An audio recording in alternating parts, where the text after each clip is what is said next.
दिल्ली विश्वविद्यालय के लिए बड़े गर्व की बात है, सौभाग्य की बात है कि स्वामी निश्चलानंद सरस्वती जी, जगत गुरु शंकराचार्य जी का आना हुआ। शंकराचार्य के पद का अर्थ है शंकर के मार्ग पर चलने वाला आचार्य, और विश्वविद्यालय तो आचार्यों का समूह ही होता है। तो अगर शंकर के मार्ग पर चलने वाला आचार्य हमारे यहां आया है तो मैं उनका अभिनंदन करता हूं, और हम सब के लिए बड़े सौभाग्य की बात है। स्वामी जी गोवर्धन पीठ जगन्नाथपुरी के वर्तमान शंकराचार्य हैं। वे दशनामी संन्यास परंपरा में दीक्षित हैं। सनातन धर्म की ध्वजा जिनसे सुशोभित है, ऐसे संत का दर्शन और सानिध्य पाना एक हर्ष का विषय है। सनातन परंपरा तो धर्म की परंपरा है, सनातन परंपरा तो धर्म की परंपरा है, वेदों की परंपरा है, ज्ञान की परंपरा है, भक्ति की परंपरा है, मानवता की परंपरा है, आध्यात्म की परंपरा है, गंगा की परंपरा है, भारत की परंपरा है। ये हमारी परंपरा है। इसी परंपरा को संभालने और आगे बढ़ाने का काम करते हैं जगत गुरु शंकराचार्य स्वामी निश्चलानंद सरस्वती जी। भारत को आप पर गर्व है, भारत को भारत बनाने का काम करते हैं आप। यही सनातन का धर्म है, यही सनातन का प्राण है, भारत की अभिव्यक्ति है, भारत की दिव्यता है, और यही भारत की भव्यता भी है। रामचरितमानस के उत्तराखंड की एक सुंदर पंक्ति मैं कहना चाहूंगा कि संत उदय संतत सुखकारी, संत उदय संतत सुखकारी, विश्व सुखद जिमि इंदु तुम्हारी। संत का शुभागमन और सत्संग सदैव ही सुख देने वाला होता है, जैसे कि चंद्रमा और सूर्य का उदय अंधेरे को समाप्त कर संपूर्ण विश्व के लिए सुखदायक होता है। 30 जून 1943 को दरभंगा मधुबनी बिहार में जन्म हुआ, और बिहार और दिल्ली में शिक्षा प्राप्त हुई, और एक बार जब संत परंपरा सन्यास परंपरा में आए तो फिर वहीं के हो गए, भारत के हो गए, सनातन धर्म के हो गए। 18 अप्रैल 1974 को हरिद्वार में सन्यास लिया, और 9 फरवरी 1992 को 145वें शंकराचार्य बने गोवर्धन पीठ मठ पुरी के। आप सनातन की तरह ही सहज और सरल हैं, आप सनातन की तरह ही सहज और सरल हैं। एक विद्वान हैं, एक लेखक हैं।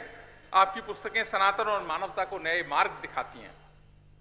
मैं कुछ पुस्तकें जब देख रहा था कि नीति चालीसा, नीति निधि, गणित दर्शन, फिलॉसफी ऑफ मैथमेटिक्स, गणित परिशीलन, मैथ्स एनालिसिस, वेदांत विज्ञान, स्वामी जी का जीवन प्रेरणा देने वाला, संस्कार देने वाला, और भारत को भारत बनाने वाला ये जीवन है।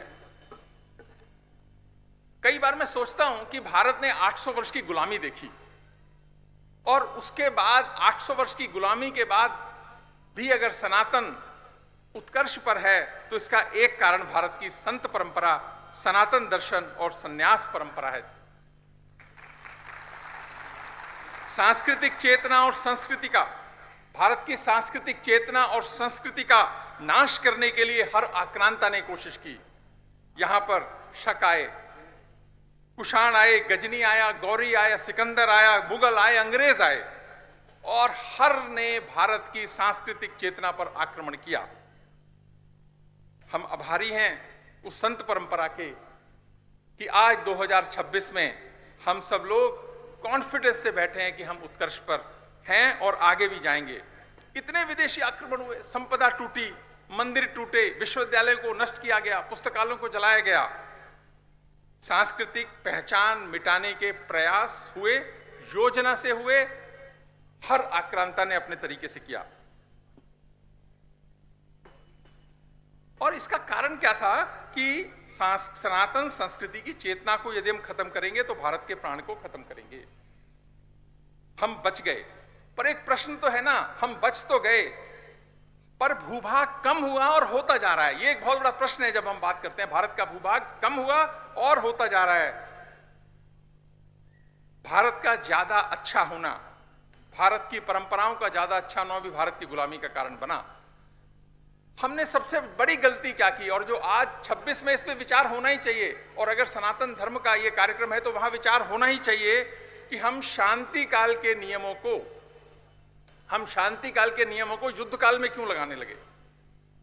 सबसे बड़ी जो गलती हमारे पुरखों से हुई, हम शांति काल के नियमों को युद्ध काल में लगाने लगे।